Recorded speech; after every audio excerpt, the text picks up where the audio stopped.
श्री शिवाय नमस्तोभ्यम। आप सभी भक्तों पर भोलेनाथ की कृपा सदैव बनी रहे। आज सुनिए शिव महापुराण के 15वें अध्याय का आगे का वृत्तांत।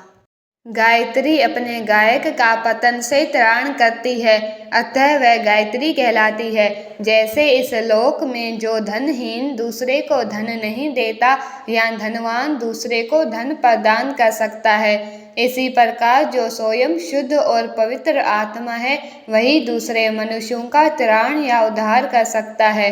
जो गायत्री का जप करके शुद्ध हो गया है वही शुद्ध ब्राह्मण कहलाता है। इसीलिए दान, जप, होम और पूजा सभी कर्मों के लिए वही शुद्ध पात्र है। ऐसा ब्राह्मण ही दान तथा रक्षा करने की पात्रता रखता है।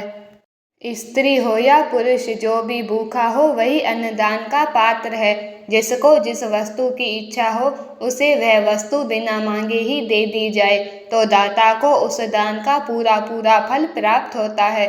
ऐसी महर्षियों की मान्यता है।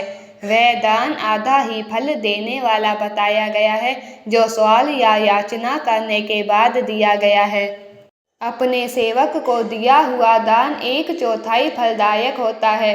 विप्रवरों, जो जाति मात्र से ब्राह्मण है और दीनतापूर्ण वृत्ति से जीवन बिताता है, उसे दिया हुआ धन का दान दाता को इस भूतल पर 10 वर्ष तक भोग प्रदान करने वाला होता है।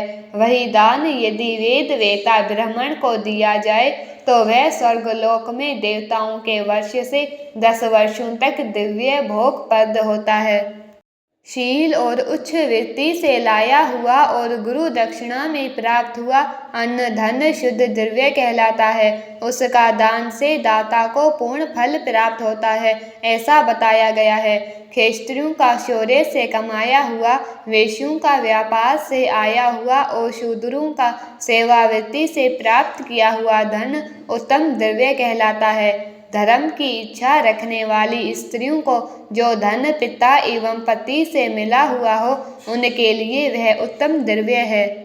गऊ आदि 12 वस्तुओं का चैत्र आदि 12 महीनों में क्रमश दान करना चाहिए। 12 वस्तुएं गऊ, भूमि, तिल, स्वर्ण, घी, वस्त्र, धान्य, गुड़, चांदी, नमक, कोहड़ा और कन्या। इनमें गौदान से कायिक, वाचिक और मानसिक पापों का निवारण तथा कायिक आदि पुण्य कर्मों की पुष्टि होती है। ब्राह्मणों, भूमि का दान इहलोक और परलोक में प्रतिष्ठा की प्राप्ति प्रदान कराने वाला है। तिल का दान बल वृद्धिक एवं मृत्यु का निवारक होता है। स्वर्ण का दान जठराग्नि को बढ़ाने वाला तथा वीर्यदायक है। घी का दान पुष्टि कारक होता है। वस्त्र का दान आयु की वृद्धि कराने वाला है, ऐसा जानना चाहिए। धान्य का दान अन्न दान मधुर भोजन की प्राप्ति कराने वाला होता है। चांदी के दान से वीर्य की वृद्धि होती है। नमक का दान षड्रस भोजन की प्राप्ति कराता है।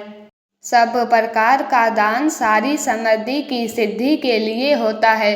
कुष्मांड के दान को विज्ञ पुष्टिदायक मानते हैं।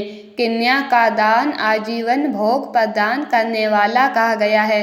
ब्राह्मणों, वह लोक और परलोक में भी संपूर्ण भोगों की प्राप्ति कराने वाला है।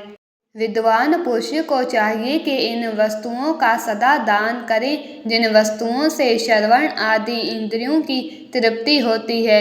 श्रोत आदि 10 इंद्रियों से जो शब्द आदि 10 विषय हैं उनका दान किया जाए तो वह भोगों को प्राप्त कराते हैं एवं दिशा आदि इंद्रिय देवताओं को संतुष्ट करते हैं। वेद और शास्त्र को गुरु मुख से ग्रहण करके गुरु के उपदेश से अथवा स्वयं ही बोध प्राप्त करने के पश्चात जो बुद्धि का ये निश्चय होता है कि कर्मों का फल अवश्य मिलता है, इसी को उच्च कोटि की आस्तिकता कहते हैं। वह कनिष्ठ श्रेणी की आस्तिकता वह हैं जो भाई बंधु अथवा राजा के भय से जी आस्तिकता बुद्धि या श्रद्धा होती है। वह वाणी अथवा कर्म द्वारा यजन करे जो सर्वथा दारिद्र हैं, जिसके पास सभी वस्तुओं का अभाव है। मंत्र, स्तोत्र और जप आदि को वाणी द्वारा किया गया यजन समझना चाहिए तथा तीर्थ यात्रा और वित्त आदि को विद्वान पुरुष शारीरिक यजन मानते हैं।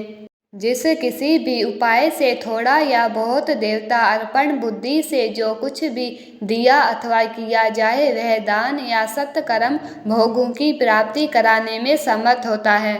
ये मनुष्य को सदा दो कर्म तपस्या और दान करने चाहिए तथा ऐसे गृह का दान करना चाहिए जो अपने वर्ण और गुण से सुशोभित हो। बुद्धिमान पुरुष देवताओं की तृप्ति के लिए जो कुछ देते हैं वह अतिशय मात्रा में और सुख प्रकार के भोग प्रदान कराने वाला होता है। इस दान से विद्वान पुरुष इहलोक और परलोक में उत्तम जन्म और सदा सुलभ होने वाला भोग पाता है। मनुष्य मोक्ष फल का भागी होता है अगर ईश्वर अर्पण बुद्धि से यज्ञ दान आदि कर्म करें। जय भोलेनाथ। 15वां अध्याय समाप्त। उम्मीद है कि ये कथा आपको पसंद आई होगी। अगर पसंद आई है तो प्लीज़ चैनल को लाइक शेयर एंड सब्सक्राइब अवश्य करना।